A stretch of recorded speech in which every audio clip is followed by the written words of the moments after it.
Hello, we're back. We are getting close to the end.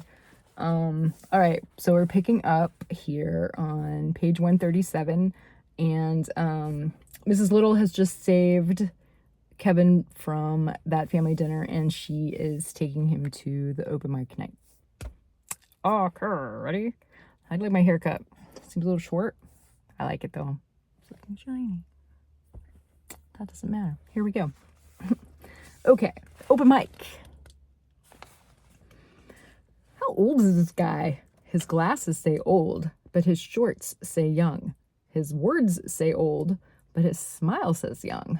He talks in the microphone like he's telling a secret, but we can all hear.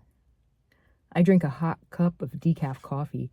It tastes like my dad's breath on Sundays. Mrs. Little says, "You can't watch an open mic without coffee." But she smiles when I push mine away, and she buys me a Coke in a real glass bottle. My eyes wide.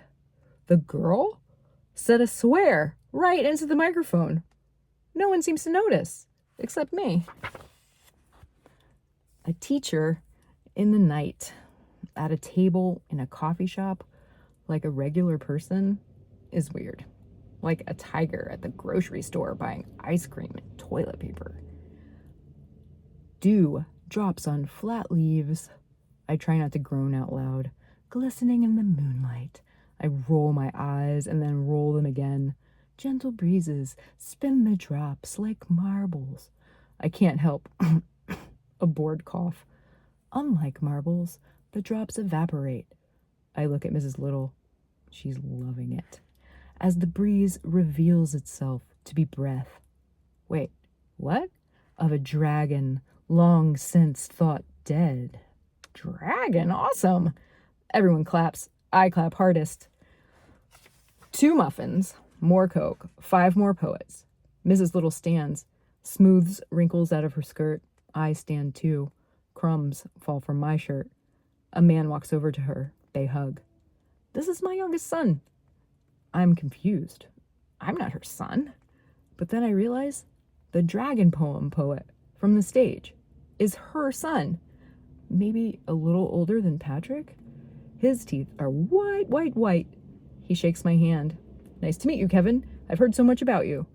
I look at Mrs. Little. She's smiling. Her face is soft. I think I'm smiling too. Monday. Best night.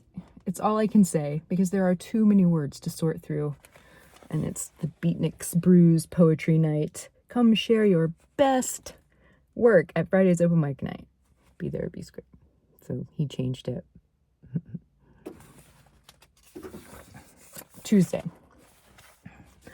Robin does not think I am talented or smart, but he does think I am fragile, a poet, especially after he made Giant John sit on me at recess so he could rub my old notebook in the dirt and then in my face.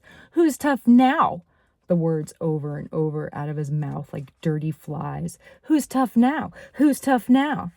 Until the words turn red and drip on the dirt, and there's a cut on my hand from a tooth attached to a mouth that isn't saying, "Who's tough now?" anymore. For a minute, I think a bird is attacking, shrieking. But then I see it's Kelly. The shrieking is coming from her face, her open mouth, her eyes squinched and angry. She flies at us, her wings wide, and I'm afraid she's going to hit me too. Instead, her sneaker connects with Robin, a soft spot under his ribs. There's a slow motion, ooh, until we're apart, until we aren't anymore. Robin's moth face is dusty. His teeth are pink from blood, with darker red parts in the shadowy places between each tooth. And he's on me, and it hurts, and I hit back, and there is more shrieking, and I can't catch my breath, and I scramble, kicking because I'm on my back, and I want to be standing, and I feel like I'm drowning in dust and screams, and a hand grabs my shirt collar, and a voice yells, "Enough, enough!" And it's not Mrs. Smithson, and I see her through the dust far away, and my arms are swinging like puppet arms. They are made of jagged rock, and I don't know what's happening anymore. Time stands still, aka Hartwick's office, again. dirt and blood on her skirt form the same shape as the stain on the ceiling. I stare at her skirt, trying to forget her hands on my shirt, my arms, her voice shouting, "Kevin! Kevin! Stop it! Enough!" My heart beating so fast. Just think of the look on Hartwick's face if my heart explodes like a water balloon smashed in a shirt pocket. Every day I watch this nonsense from the window. Mrs. Little is breathing fast, her hands clenched, angry. She is a dragon, heating up the office, growing bigger with every word. "This is not the answer," she says, giving the hieroglyph eye to Mrs. Smithson, who is here too. "Having them sorted out, Lord of the Flies style, not working. It has to stop." The words are 10 feet tall. They are a fortress shielding only me from the angry dragon breath. Harry shakes on Mrs. Smithson's face. Obviously, the boy can stand up for himself. There is spit in the corners of her mouth. She's not a dragon, more like a donkey. His disciplinary file proves that. I'm afraid Mrs. Little might burst into flames. She looks at Hartwick. "Who is contacting the superintendent then? Shall it be you or me?" I don't know what that is, but it's a magic word, erasing color from faces, just like a bleach pen on a blood stain. All right, let's stop here and then we'll finish it up. We're almost done. All right. And remember, if you have any questions about this book or about something, leave it in the comments.